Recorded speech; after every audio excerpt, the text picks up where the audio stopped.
Bonjour à toutes et à tous, bienvenue dans ce nouveau PF Mercato. Au programme, toujours pas de nouvelles officielles malheureusement, mais un nouveau point sur le poste d'entraîneur du PSG parce qu'il serait temps qu'on sache qui entraînera le PSG la saison prochaine.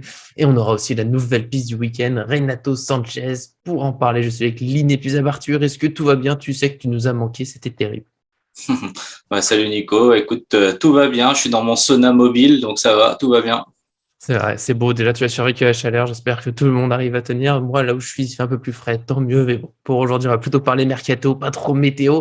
Et avant de démarrer, n'oubliez pas, bien sûr, le petit j'aime sur la vidéo pour nous soutenir. Vous êtes de plus en plus nombreux en ce moment. Ça nous fait forcément plaisir. Et puis, abonnez-vous en activant la cloche pour ne rien manquer de l'actualité du PSG. C'est parti avec l'entraîneur du PSG, un dossier qui reste flou, mais avec toujours de nouveaux éléments, des nouvelles rumeurs en seulement quelques jours. On note déjà que Mauricio Pochettino, mine de rien, est toujours officiellement en poste, sous contrat au PSG. L'équipe a même affirmé qu'il n'y a toujours pas d'accord pour son licenciement. C'est donc plus ou moins un pas en arrière, puisqu'il n'y a pas longtemps, le Parisien avait dit qu'il y avait un accord et que l'annonce de son licenciement serait pour bientôt. On attend toujours, donc on verra comment ça se passe. On finit par avoir peut-être presque l'idée qu'il resterait à Paris. C'est quand même pas la tendance dans les rumeurs. S'il devrait bien partir prochainement. Il y a une bataille pour le remplacer, toujours entre Christophe Galtier et Zinedine Zidane. Du côté de Galtier, actuellement à Nice, il est question d'une indemnité à payer entre 8 et 10 millions d'euros pour que Nice ouvre la porte, alors qu'il comptait le licencier. C'est quand même un petit peu dur, mais bon, pour l'instant, on reste prudent. Il est aussi question d'APG qui pourrait inclure un joueur dans la négociation pour baisser la dépense à faire. Plusieurs médias en font en tout cas l'entraîneur le plus probable du PSG l'an prochain, sauf que certains, des insiders et puis quelques médias annoncent que ce serait toujours Zinedine Zidane qui se rapproche. Et on a là peut-être le meilleur de tout, le RMC Sport, qui participe au flou autour de ce poste d'entraîneur, puisque dimanche, le média sportif a affirmé que c'était une piste à oublier, que Zidane ne viendrait pas. Et puis finalement, ce lundi, après une dispute entre Fred Hermel et Daniel Riolo, le RMC Sport a fait un nouvel article en indiquant que le PSG travaille toujours sur la piste, qui vient un peu d'espoir, mais que Zidane n'est pas particulièrement tenté, qui préfère toujours l'équipe de France. Qu'est-ce que tu penses de tout ça, Arthur? C'est beau, c'est un joli flou. Je dois faire un choix entre Fred Hermel et Daniel Riolo, c'est bien ça? Au niveau des... Oui, notamment. Bon, bah écoute, je vais me Aïe, mouiller quand même au niveau de oui, allez, sois paré. au niveau, ouais, je vais pas trop croire Fred Hermel, ça me paraît quand même un peu compliqué de croire, il y a quand même beaucoup de Kimpembe dans ce qu'il fait. Voilà. Du coup, écoute, moi, ce que je pense de tout ça, bah, déjà, c'est le flou Saint-Germain, ça, c'est ce qu'on se dit en off, mais c'est exactement ça, hein. Nasser devait nous dévoiler les grands plans du Paris Saint-Germain il y a déjà quelques jours, etc. Alors, on va pas perdre confiance au PSG, hein, parce qu'on a vu ça travaille en parallèle, voilà, sur le mercato, on en parlera après. Au niveau des entraîneurs, bah oui, si on écoute les médias, Galtier tient la corde largement. Nice va demander bientôt 25 millions d'euros pour Christophe Galtier. Et Paris va bien sûr sauter dedans et bien sûr payer ces 25 millions d'euros. Allez, Non, voilà. plaisir. Là, je fais un peu des blagues. Écoute, moi, j'ai aucune information personnellement. Je suis dans mon sauna et j'ai pas d'informations. Personne m'a contacté. Je reste sur mes certitudes en fait dans ma tête sur la manière de fonctionner du Paris Saint-Germain, sur la manière de fonctionner de Nasser El Khelaifi ces dernières années. Et puis voilà, les signatures d'Mbappé, Zinedine Zidane, Mbappé, ça me parle. Le fait qu'il y ait encore des discussions, le fait que Galtier, à mon sens, si c'était vraiment Galtier l'option prioritaire et peut-être même unique, pour moi, Galtier aurait déjà signé. En fait, il serait déjà là. Je pense que s'il est pas là, c'est parce qu'il y a justement une autre piste. Et cette autre piste, pour moi, c'est Zidane. Et je pense qu'il va arriver. Mais quand? Ça, c'est la question. Les médias, je pense qu'ils sont dans le flou. Je vais juste rappeler que quand même, Mbappé a gardé le secret avec le vestiaire de sa signature jusqu'à la veille, je crois, À peu près. de l'annonce. Sauf Hakimi, parce que c'est un ami. Mais bon, voilà, la majorité des joueurs, même des bons potes, des bons coéquipiers, ils étaient pas au courant parce que il a bien précisé que Nasser El Khelaifi voulait que la surprise soit gardée. J'ai l'impression quand même que le président du PSG aime bien un petit peu garder le suspense, faire des surprises, etc. J'ai l'impression que Zidane, ça va dans ce sens-là. Mais encore une fois, ne me tirez pas dessus, j'ai aucune information. Si je me trompe, bah, je me trompe, c'est la vie. Mais voilà, pour moi, Zidane devrait arriver, mais j'ai surtout hâte de savoir quand. Et puis comme toi, j'ai hâte que les matchs recommencent.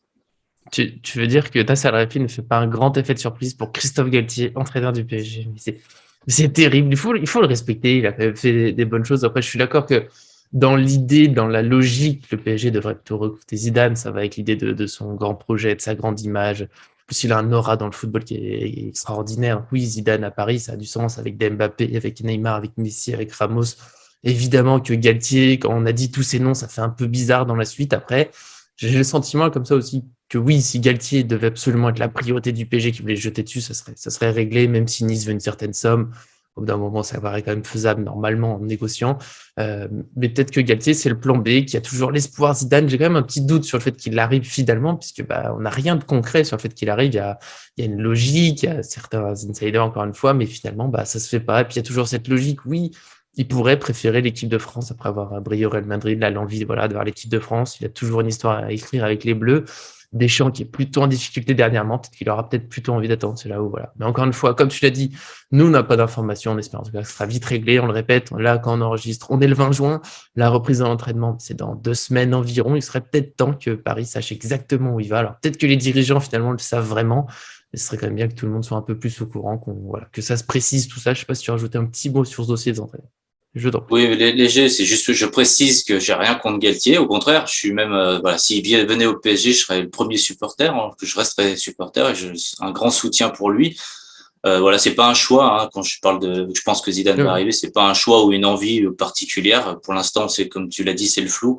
Le principal, c'est que le Paris Saint-Germain est son entraîneur, on sera derrière et la saison sera grande quoi qu'il arrive. Voilà, c'est juste un ressenti. J'ai l'impression que le Paris Saint-Germain fonctionnera plus en direction de Zidane et j'ai l'impression qu'ils sont capables d'aller au bout de ce dossier. C'est vrai que nous, sur le ressenti, de toute façon, on préférait le retour de l'ancien de Thiago Motta. Donc bon, maintenant, de toute façon, comme tu l'as dit, nous, on sera pour l'entraîneur du PSG qui se remplace, même si c'est Pochettino qui reste finalement, autant il nous a agacé. Eh ben, on repartira dans la saison en soutenant le PSG, on fera le maximum. On voit beaucoup de débats, c'est normal. On rappelle quand même cette idée, soutenons le PSG, pour nous, ça reste essentiel, même si on a envie d'y voir clair. On espère que ça viendra prochainement du côté de l'entraîneur. C'est au tour de la piste Renato Sanchez, milieu de 24 ans, sous contrat jusqu'en 2023 à Lille. Depuis samedi, plusieurs médias ont évoqué un intérêt du PSG alors que le LOSC voudrait environ 20 millions d'euros pour le Portugais. L'AC Milan serait le grand concurrent, on va dire, dessus. C'était le club déjà évoqué avant le PSG qui aurait fait une offre d'environ 15 millions d'euros, ce qui n'est donc pas assez. Et le PSG pourrait en profiter pour passer devant. Après, il y a un petit flou au niveau des médias. Certains ont dit qu'un accord était proche.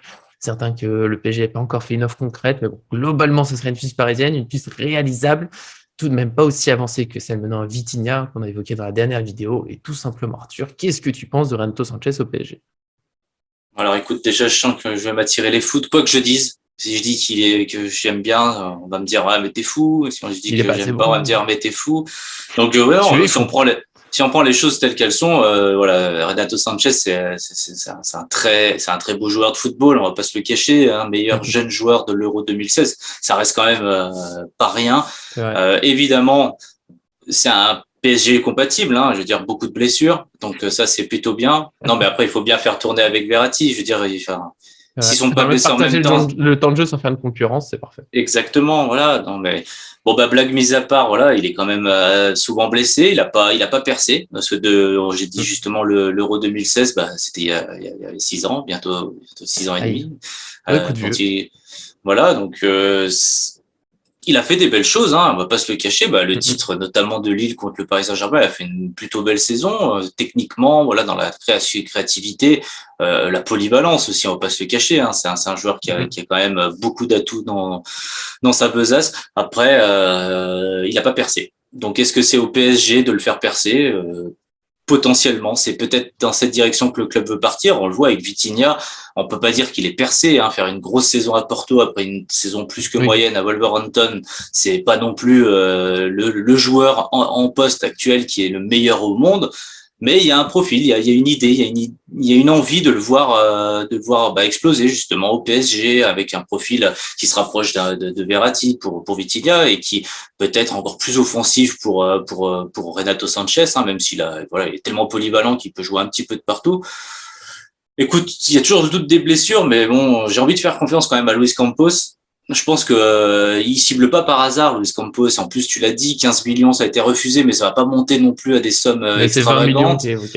Voilà, ça reste des sommes que je pense que le PSG est capable de sortir et que voilà, quand on voit qu'on a pu payer plus de 40 millions d'euros pour Kerrer, par exemple, 37 pour Abdou Diallo, peut-être que 20 millions d'euros pour Renato Sanchez, ça vaut le coup de tenter le pari.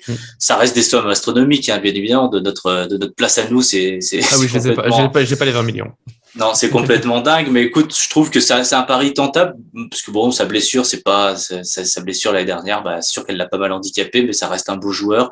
Et puis, voilà, j'ai envie de dire, le milieu de terrain, pour moi, hein, comme je l'ai déjà dit dans plusieurs vidéos, cette année a été peut-être la zone du terrain la plus en difficulté, celle où, en tout cas, il y a eu le moins d'alchimie entre les joueurs, hein. J'ai beaucoup apprécié Danilo et Verratti, quand même, sur l'ensemble de la saison, mais globalement, les doublures, les remplacements, les circuits de passe, Verratti qui doit monter plus haut, des attaquants qui doivent redescendre aussi chercher plus bas. J'ai bien envie de voir des milieux créatifs arriver au PSG. Renato Sanchez, il a un peu ce profil. Après, voilà, il y a les doutes qui l'entourent. Voilà. Oui, voilà. Bah, après, c'est un très bon joueur, comme tu as dit, il n'a pas percé. C'est là où il y a le plus gros doute, c'est que bah, il est passé, il me semble bien, par le Bayern Munich et ça n'a pas vraiment marché, donc il est descendu. On est passé du Bayern à Lille. Bon, on va pas se mentir, c'est pas une avancée dans la carrière, c'est pas le rêve de tout le monde. Mais à Lille, il a quand même fait de bonnes choses, comme tu as dit, il a été champion avec Lille, avec Galtier, justement, qu'on évoquait avant, qui pourrait peut-être voilà, réussir à le relancer, même si avec lui aussi, il avait des problèmes d'irrégularité, notamment à cause des blessures. C'est encore, voilà, en plus, nous, on est forcément particulièrement sensible à Paris parce qu'on est déjà trop habitué aux blessures. Après, si c'est pour avoir un milieu qui a quand même un vrai talent, il l'a montré plusieurs fois, qui est capable encore de grandir, hein. Il est relativement jeune, 24 ans, il y a encore moyen de progresser. Peut-être que les blessures, à un moment, elles vont être derrière lui, peut-être qu'ils vont trouver la solution, parce que ça a été évoqué, hein, c'est pas des problèmes particulièrement d'hygiène de vie ou autre, c'est un peu de malchance, c'est comme ça, c'est peut-être un problème psychologique. En tout cas, voilà, faudrait trouver la solution, mais au moins, il y a un espoir de réussir à quelque chose d'intéressant, d'avoir de vraies bonnes doublures. Je pense qu'il pourrait accepter ce rôle au PSG, de ne pas venir en titulaire indiscutable. Je veux jouer tous les matchs, sinon, bah, de toute façon, je pense qu'il aura du mal à se faire une place à Paris. Quand on voit les milieux qu'on avait cette saison, alors Danilo, qui était peut-être le plus régulier, mais qui a un rôle quand même très défensif. Pour moi, il faut un seul Danilo, il faut un Danilo bien dosé, on va dire, pas dans tous les matchs, tout le temps, qui est là en relayeur pour faire le jeu. C'est pas dans ses capacités. Et à côté de ça, bah, il y a les Paredes, Herrera, Gay, Wijnaldum, que j'oublie parfois quand je me fais la liste des milieux PG. Là, j'y ai pensé au dernier moment. Les quatre ont été très irréguliers, avec notamment des blessures, avec beaucoup de déceptions. Les quatre sont quand même relativement âgés. Paredes, c'est le plus jeune, il doit avoir 27 ou 28 ans, je crois que c'est 27. Les autres, ils ont la trentaine. Donc voilà, je pense que si on arrive à les vendre, qu'on remplace par Renato Sanchez, c'est un risque limité. Au pire, bah, il ne perce pas particulièrement, mais il ne sera pas pire que les joueurs qu'on avait déjà, voire il sera peut-être un peu mieux, peut-être un peu plus intéressant quand il pourra jouer. Et puis ça peut être finalement un joli coup, voilà, le joueur qu'on arrive à relancer, à remettre sur les bons rails pour une très belle carrière. Ouais, écoute, c'est ça. Il faut faire confiance peut-être à Luis Campos si c'est vraiment dans les tuyaux et que ça peut se faire et que admettons que ça va se faire.